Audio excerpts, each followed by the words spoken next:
Satu manhaj yang luar biasa untuk bangsa Indonesia. Kata beliau, ini saya baca Arabnya supaya dapat berkah dari teks yang pernah disabdakan oleh Rasulullah SAW. Kata Nabi, sabda Nabi, masali wa masalu hada masalu rajulin lahu naqatun syaruddat alaihi fattaba'an nasu falam yazidura illa nufuran. Jadi terus faidahum, setelah itu terus ketemu sahibu wa khallu baini wa baina naqati fa inni arfaqu biha minkum wa a'lamu. Terus fanadahum sahibuha. Ya saya ulang lagi ya. Fanadahum sahibuha khallu baini wa baina naqati fa inni arfaqu biha minkum wa a'lamu. Fatawajjaha laha baina yadayha fa akhadhaha minkum mamil ardi faradda hatta ja'at wastanakhat wa shadda 'alaiha rakhlaha wastawa 'alaiha. Wa inni law taraktukum haitsu qala ar-rajulu ma qala faqataltumuhu dakhalan nar. Jadi kemudian kata Nabi, setelah orang ini puas karena diberi banyak, perlu dicatat, si Arabi ini puas karena diservis banyak oleh Rasulullah SAW. Jadi senangnya Nabi itu karena diservis, bukan ikhlas-ikhlas banget, karena diservis. Saya ulang lagi, karena diservis. Tapi kemudian setelah orang ini puas dan mengutarakan kepuasannya di depan sahabat, kata Nabi, ibarat saya dengan orang Bedui ini, ibarat orang punya unta. Unta ini lepas. Kemudian banyak orang yang menolong, yang punya unta, nolong, masyarakat nolong supaya ikut memegang atau ikut mengendalikan unta ini. Falam yaziduha illa nufuron, karena orang-orang ini asing bagi unta ini tambah lari. Kemudian kata yang punya unta, biar saya aja yang nangani. Terus orang yang punya unta ini ngambil segenggam rumput, kalau di Indonesia mungkin seperti itu. Kemudian merayu unta itu kemudian bisa dijinakkan. Terus kata Nabi, saya dengan umat saya seperti itu.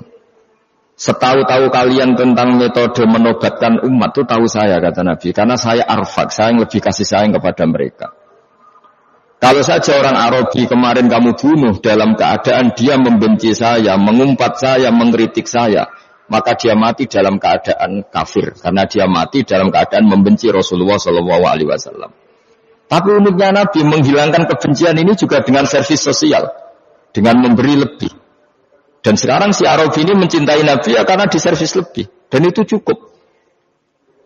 Nah sebab di sini para kiai kita, guru kita, utamanya saya, guru kita semua, Syekhina Kiai Maimun Zubair, di antara wasiat yang diulang-ulang adalah kalau kamu ingin meninggal husnul khotimah, maka kamu harus berperilaku yang simpatik kepada siapapun.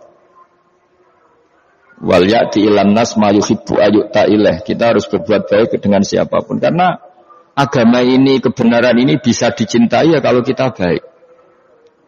Karena al-insan abdul ihsan, manusia itu pasti kalah dengan kebaikan. Saya berkali-kali dalam diskusi fikih sering bilang, mungkin fikih formal akan mengatakan senyum itu sunnat. Tapi ada konteks tertentu di mana misalnya kita bersaing dengan orang-orang zalim, orang fasik. Yang orang fasik senyum baik, kemudian kita yang soleh itu menggerutu, mengumpat. Tentu orang yang masih netral, tidak soleh banget, ya tidak fasik banget, akan milih yang nyaman, yaitu ke yang fasik. Karena yang fasik baik, yang soleh menggerutu. Maka dalam konteks seperti ini senyum akan kita katakan wajib. Karena hanya dengan cara itu kebaikan menjadi menarik. Begitu juga menyangkut sodako. Mungkin secara fikih formal yang wajib hanya zakat dan beberapa sodako yang wajib karena darurat. Tapi dalam konteks lapangan, saya ulang lagi dalam konteks di lapangan, ada orang fasik, orang dolim yang bawaannya itu dermawan, cara Jawa nyanyoh sering memberi. Yang soleh bawaannya ini kikir misalnya. Maka orang akan simpati kepada yang fasik tapi dermawan. Sehingga akhirnya kita berpendapat dermawan itu ya wajib. Sehingga ketika Nabi diceritain ada satu ketua daerah, Sayyidul Wadi kalau dulu orang Arab bilang, diceritain dia punya keluasan begini-begini, punya kelebihan begini-begini. Terus kata Nabi, ya sudah dia pemimpin kamu. Setelah Nabi dilaporin, tapi dia kikir, ya Rasulullah langsung sama Nabi, dia jangan jadi pemimpin. Wa ayudain adwa'u minal bukhl, kata Nabi. Gak ada penyakit seburuk kikir itu. Nah, sebab itu kenangan kita semua kepada Mbah Maimun, selain ramahnya, selain kealimannya, selain kearifannya, tentu kenangan kita semua adalah sakhoknya, sifat dermawannya.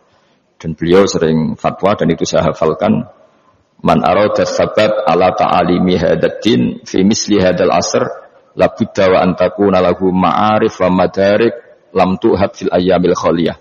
Ini sering saya hafalkan. Jadi orang kalau ingin berdakwah agama ini di negara seperti ini, di zaman seperti ini, dia harus punya madarik, punya satu penemuan, punya satu manhaj yang belum pernah dipraktekkan oleh ulama-ulama dulu. Di antara yang paling satu